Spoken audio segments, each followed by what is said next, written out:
ফেনীতে ১২ লাখ টাকা মুক্তিপণ না পেয়ে আহনাফ আল মাইন নাশিদ নামে এক স্কুল ছাত্রকে হত্যা করেছে অপহরণকারীরা।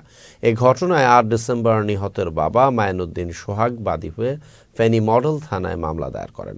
পরে পুলিশ অভিযান চালিয়ে আসামি আশরাফ হোসেন তুষার, মোহাম্মদ মোবারক হোসেন ওয়াসিম ও ওমর ফারুক রিফাতকে গ্রেফতার করে। পুলিশ সুপার হাবিবুর রহমান জানান, আহনাফ নাশিদ ৮ ডিসেম্বর সহপাঠীদের সাথে ফেনী শহরের একাডেমি আতিকুল আলম সড়কে প্রাইভেট পড়তে যায়। প্রাইভেট শেষে সে আর বাসায় ফিরে আসেনি।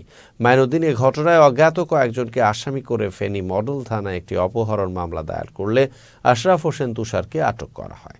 আমরা বিভিন্ন জায়গায় খোঁজাখুঁজি করে না পাইয়া রাতের 1:14 আমার মোবাইলে বাচ্চা ছবি পাঠায়, 12 লাখ টাকা দাবি করছে। আমি টাকা দিব বলছি ওদেরকে সবাইকে, কিন্তু আমি পরে পুলিশকে জানাই। আমি তখন রাতের প্রায় 1:30টার সময় জিডি বলে আমি বিভিন্ন জায়গায় বিভিন্ন জায়গায় আমি রেড করছি। রেড দিয়ে ওদেরকে পাই না, ওদের স্পেসিফিক লোকেশন পাই নাই। না পাওয়ার পরে গত 2-3 দিন পর্যন্ত আমার একটা ছেলেকে সন্দেহ হয়েছিল তার কথাবার্তায়। এই ছেলে গতকালকে রাতে সে আমাকে প্ল্যান দিচ্ছে বিভিন্ন বিষয়ে। তখনই তাকে সন্দেহ, আমি ওসিকে জানাই, ওসি তাকে নিয়ে যায়। তার দেওয়ার তথ্যের ভিত্তিতে আমি আজ ক্লাস পাই। হাত ধরে পা ধরে ওই ছেলেটাকে তারা সাথে চাদর ছিল, মনে হয় চাদর দিয়ে গলায় পেঁচিয়ে তাকে হত্যা করছে। হত্যা করে লাশটা গুম করার জন্য পাশে কচুরিপানা ছিল, একটা পুকুর ছিল। এই পুকুরের ভিতরে কচুর এবং তার সাথে তার যে সেই প্রাইভেট পড়তে গেছিল তার ব্যাগ ছিল। এই ব্যাগের ভিতরে পাথর ঢুকায়, তারা রেল স্টেশন থেকে পাথর ঢুকায় যাতে লাশটা ভেসে না ওঠে।